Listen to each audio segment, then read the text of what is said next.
Tony's just checking to see if we're there. But if you are there, say hello. I can't see it Give us a like, and when I do a refresh. We'll just keep going for the moment because Tony can't find anything. But that's okay. How has your week been? Right, we're only up to Tuesday night. I hear that Alpha is going well, and people are enjoying that. So if you're on, just send us a like and hello, Tony. Can you see us? Can you? Yep, we're on. We're Excellent. on. You can see it Excellent. Excellent. Now we can move forward in confidence. So tonight we're going to talk about being thankful. And sometimes it can be very easy to be thankful, and other times it can be a little bit more difficult when things aren't necessarily going our way. But God spoke to me last week and reminded me to be thankful for what I have. And so I'm outlining those words, be thankful for what I have. So be thankful and have what you have, not what you don't have, but what you do have, and what has He put in my hands to do with what I have. And it can be difficult sometimes to realign your mind and think, I'm not going to think about what I don't have, and I'm going to take what God has given me in the have and see that as a blessing, because His plan is perfect and good for us. And I think, Tony and I have both been through situations in our lives where we've had a lot of loss and we've had a lot of gain. And I think everybody out there would be in the same situation. There are seasons that we go through where things can be a real blessing and other seasons not so. What would you say to that, Tony?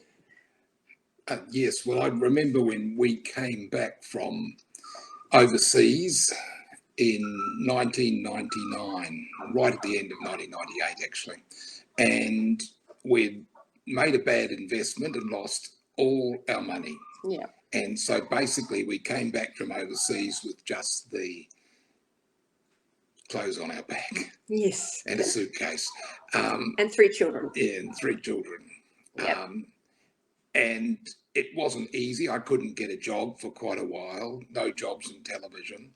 And we were only looked after by the generosity of a friend who put us up in their house for about 3 months. And, I would write to seek jobs for, week after week and not get very far. And, it was tough. But eventually I got a job and we got a house to rent, and we got enough money to buy fridges and what else did we need? Not dishwashers or whatever it was. We all the white goods and stuff. Yep. And we were able to afford to rent a house. We got a car that was pretty hopeless. It was about $2,000 and kept breaking down all the time. No aircon. And no aircon. For 6 years we had no aircon. For 6 years it was a horrible, horrible car, but it was a blessing. All through that, we had the house we managed to rent had a pool. Rents were quite cheap in those days. Yep. And it was actually quite a good house for the kids.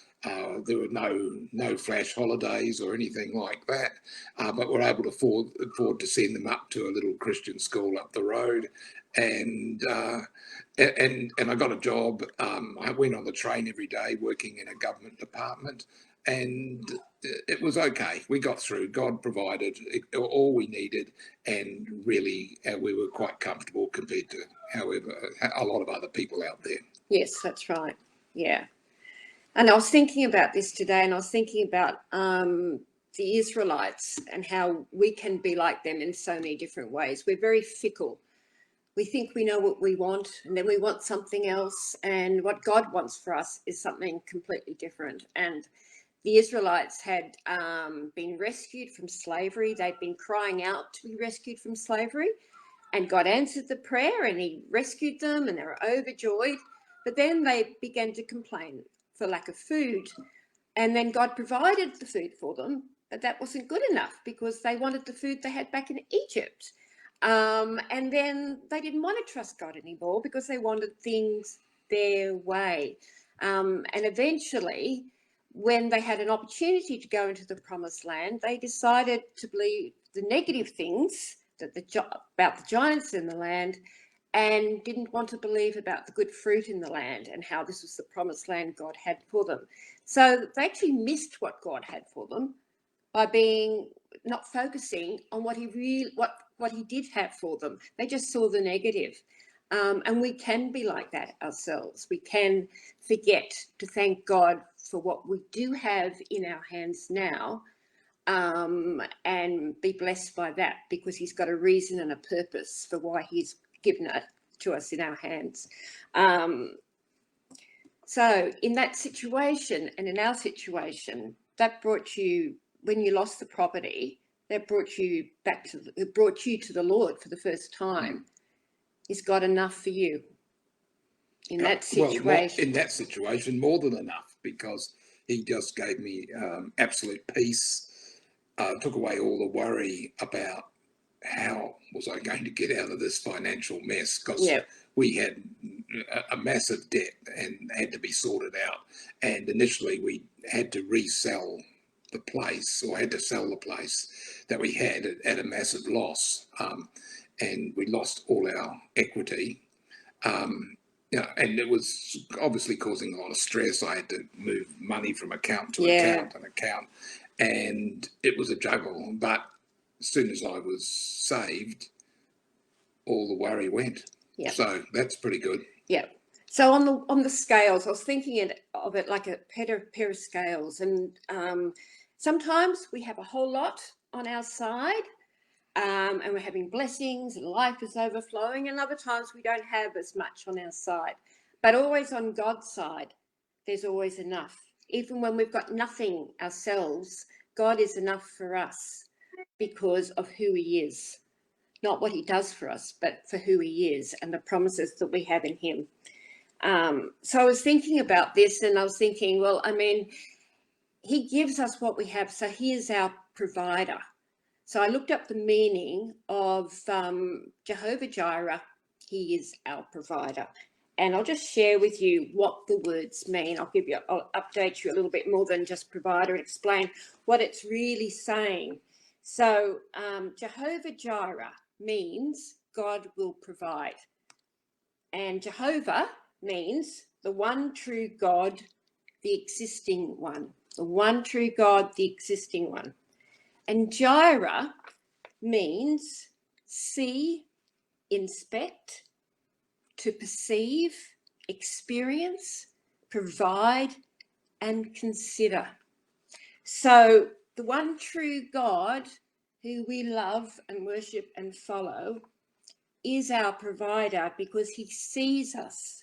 He sees us in our need. He inspects and sees what we're going through. He perceives, he understands it, he experiences it, and he provides for us. So we could say it like this: Jehovah Jireh, the one true and existing and living God, is inspecting the situation, our situation, and providing the best solution for it. So this is the foundation of what being thankful means, because we're leaning on who God is, not what he does for us. Now, the first time Jehovah Jireh was used in the Bible was used by Abraham, when he was asked by the Lord to take his only son, the only son that he loved, and take him up to the top of Mount Moriah and sacrifice him. Now, the backstory behind this, which I think you already know, but is, again, this son, Isaac, was provided by God.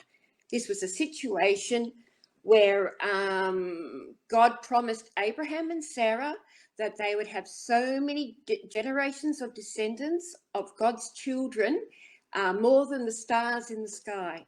And they wondered how this could be, because Sarah was past the point of childbirth. So it would have to be a miracle. And in fact, in wanting that miracle to happen, they sort of went about it their own way, their fleshly way, to provide for themselves by taking the slave girl to be Abraham's concubine. But still, God went ahead and provided with Sarah and provided Isaac. the son, who would then marry and provide more and more descendants of people who love God and follow him, his people. So for God to say, now take what I've provided for you, your only son who you love, and take him and then sacrifice him, what was God saying? He'd already given him to Abraham and Sarah. So can you imagine how you would feel? I can imagine when Abraham said to his son asked on the way to the top of Mount Moriah, where's the lamb that we're going to sacrifice? And Abraham said, my son, God will provide himself with a lamb. Now, can you imagine? I was reading that, I'm thinking the heaviness that he might have had in his voice. He would have been hopeful, but imagine if that happened with one of our children. You can imagine how torn you would feel. He's still trusting God because he told the servants they would come down. They're going up to worship him and come down. But I can imagine the heaviness he would have felt in his voice, and the concern of having to lay his son on that altar, which he did. And then God stopped and he said, don't do this. And there was a ram caught in a thicket, and the lamb was provided. God provided the lamb. But Abraham was prepared to give everything back to God that he had already given to him. And are we prepared? Are we prepared? And often, we're caught in these situations sometimes that we need to ask ourselves, would we be prepared to give our children up or difficult, challenging situations? You could say something. Would we be prepared to do what God asks us to do? Yes. When we hear from God, and we don't a lot of the time, but sometimes we do. I remember when I was into a job for about 5 years, and one night I clearly heard God saying, resign your job. And that was scary, more from a security point of view, and having to go and tell my boss the next morning that I'm going to quit. And I think it was God telling me to quit. It was very brave of you, because you only heard it the night before, and I had to leave my job as well. And I was very convicted, and I did it. And as it turns out, I was able to keep working for another 6 months, but I still had to look for another job because that was God's plan for us. And I got one at the very last minute. So I'm glad I was obedient, and I felt comfortable after it, and it all worked out well with bosses and colleagues at work and everything like that. But and that's a relatively minor thing compared to what Abraham was asked to do. But if we do hear God speak to us, it's incumbent upon us to act on his word. Yes. Because then we'll escape a lot of strife and be relaxed about it. Yes, that's right. And we can be thankful to him in that situation, even before it happens, because we're hearing his voice and he's asking us to do something. And I'll just share the definition of being thankful from the Hebrew. It means acknowledges what is right about God in praise and thanksgiving. So it's not acknowledging what I can get from God. It's acknowledging what is right about God in praise and thanksgiving. Therefore, we can always be thankful to God because we are thankful to who he is, not what he can do for us. And I've also put here, when we are struggling in a time of drought or famine, I mean metaphorically, when we're having struggles and challenges in our lives, and those scales seem a bit lower than what we'd like them to be, and it's hard to see what's on there, then thankfulness, when we give thanksgiving to God, this realigns our heart and our mind unto God. It changes our viewpoint. We stop looking at ourselves and we start looking to him and thanking him for the blessings, thanking him for who he is, that he's saved us, and that realigns us. Like we're off with a compass. We could be going one way and coming down and depressed and stressed about what's happening in our lives, but we need to be realigned back to the right direction with God. And when we're thankful, I believe that happens. I think that's what helps us to realign our thoughts in the way we are. God wants to take the little that we have, even though things might seem little there. He wants to take the little that we have and wants us to offer and bring that back to him, because that's when testimonies happen. That's when miracles happen. And there's a few incidences in the Bible that we could talk about. I'll just mention to you the widow's gift of the oil and grain to Elijah. That was her last meal. That's all she had before she was expecting to die with her son during a time of drought and famine in the land, God's judgment on Israel. And Elijah asked for the last few mouthfuls, and she made it for him. And after that, God kept the oil and the grain kept going and going, so she had enough food. She was willing to give that back to God. Gideon's army, the army that God raised up with Gideon at the helm to fight against the Midianites. Instead of having thousands of people, God cut down the amount of people each time to 300 people only. So 300 people only would fight against the thousands of the Midianites. Why would he do such a thing? Why do you think? Because he wanted the glory to come to him. And God uses the small to show how big he is. The glory would come back to him, and the blessing would come back to him as well. The 5 loaves and the 2 fishes, when Jesus was feeding the 5,000 and they had nothing. And a little boy came up, this is all he had.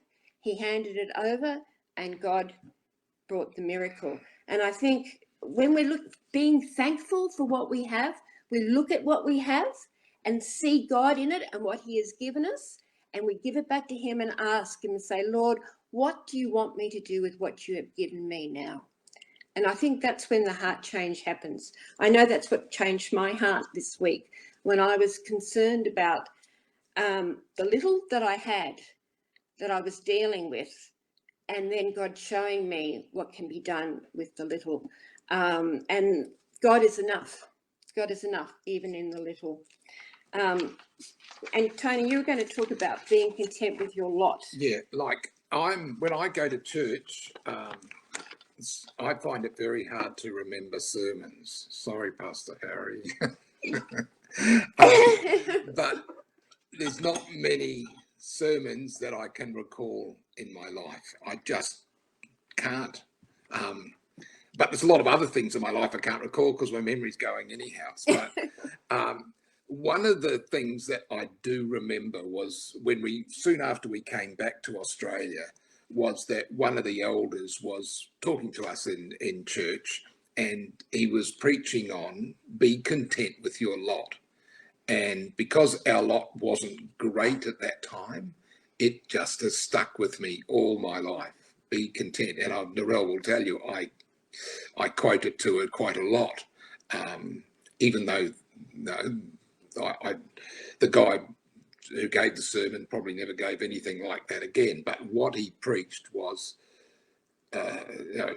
extremely, absolutely, extremely memorable, and it's imprinted on my brain.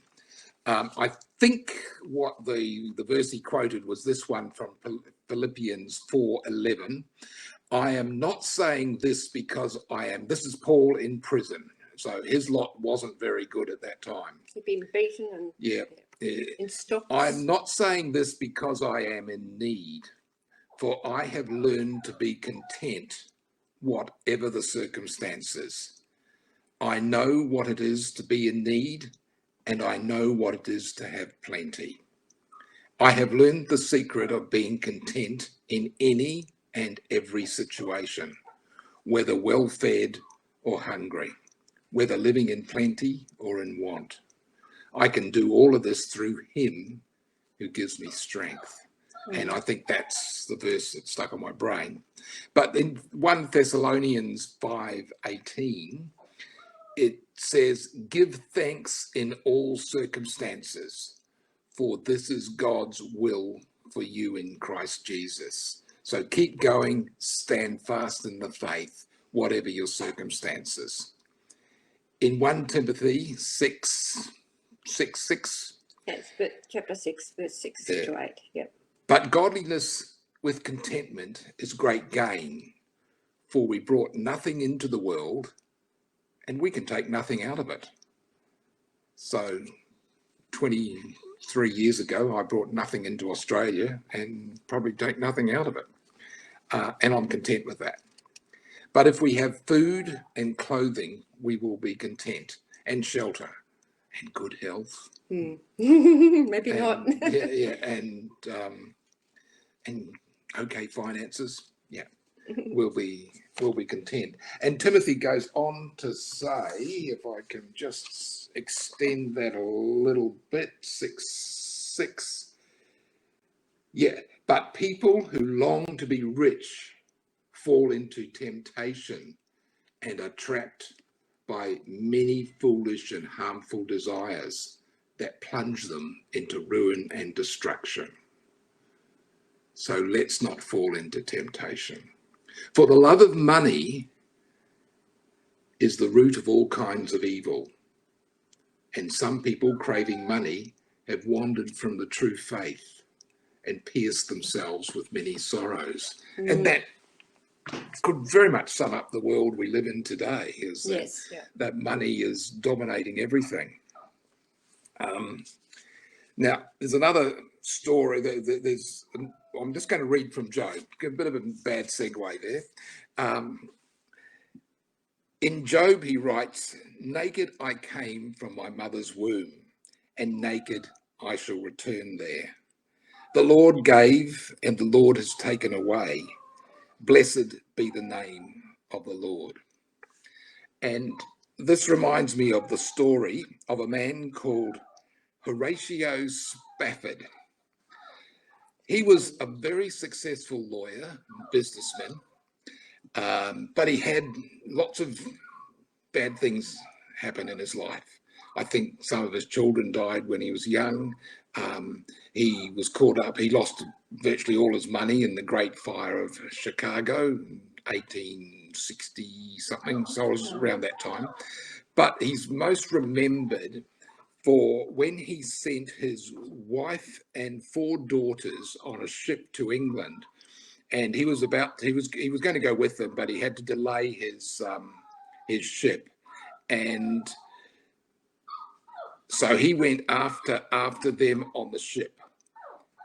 Their ship had a collision in the middle of the Atlantic Ocean and sank. The 4 daughters were lost, but amazingly, his wife survived.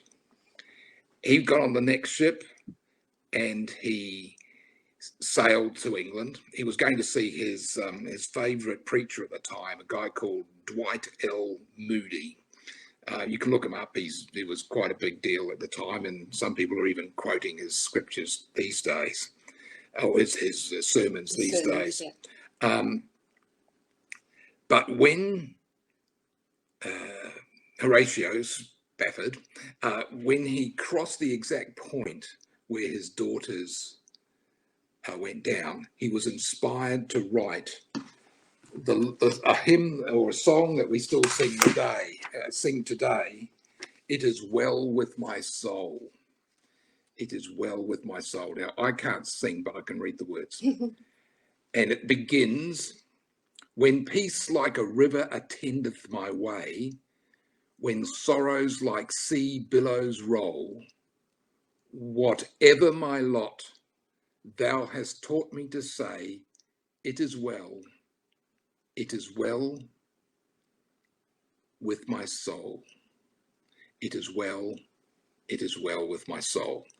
And he wrote only 4 verses.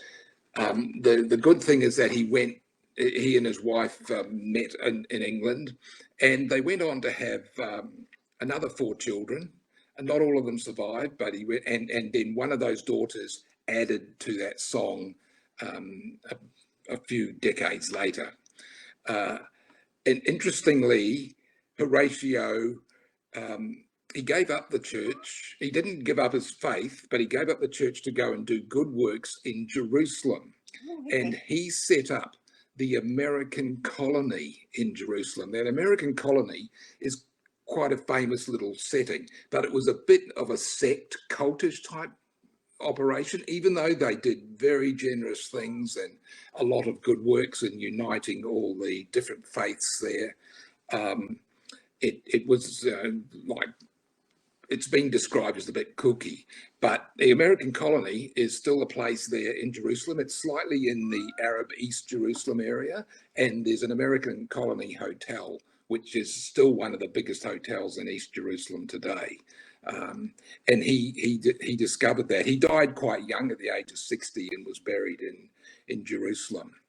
And interesting, just as a sidebar, like I've been writing about this week, is that he adopted a Turkish Jewish boy. Okay. And that boy found what was called the Siloam inscription, the pool of Siloam, where the water ran into. And in that inscription describes exactly how King Hezekiah and his people designed the tunnel that actually takes the water uphill.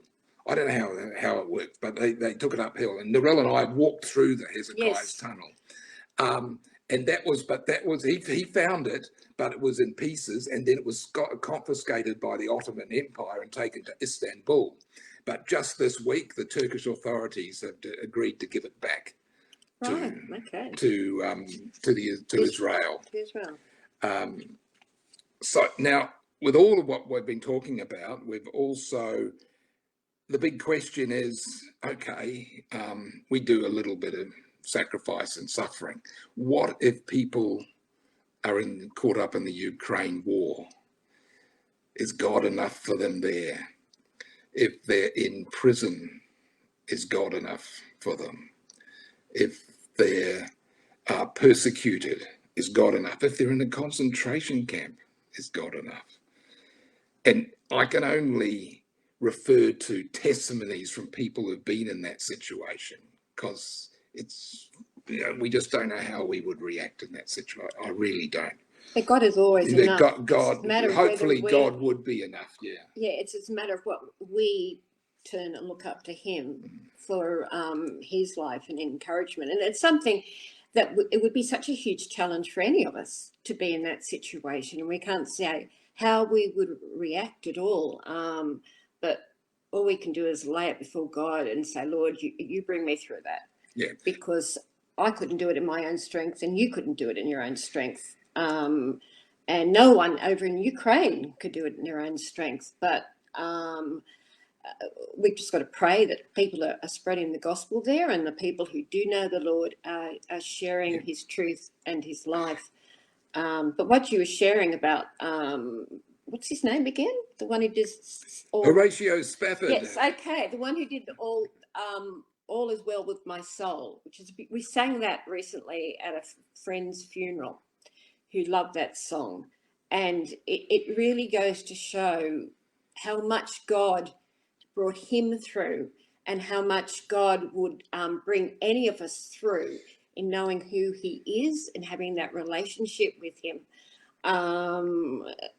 That's all we can do, is lay our lives before Him and ask you, Lord, you do it in us, because we are nothing within ourselves, aren't we? So, no, we're nothing. And like, I've done stories recently about Christians in Ukraine. One family has decided to stay on in Kyiv because they think that that's where God wants them to be, to help others in Kyiv, which is getting bombarded and surrounded.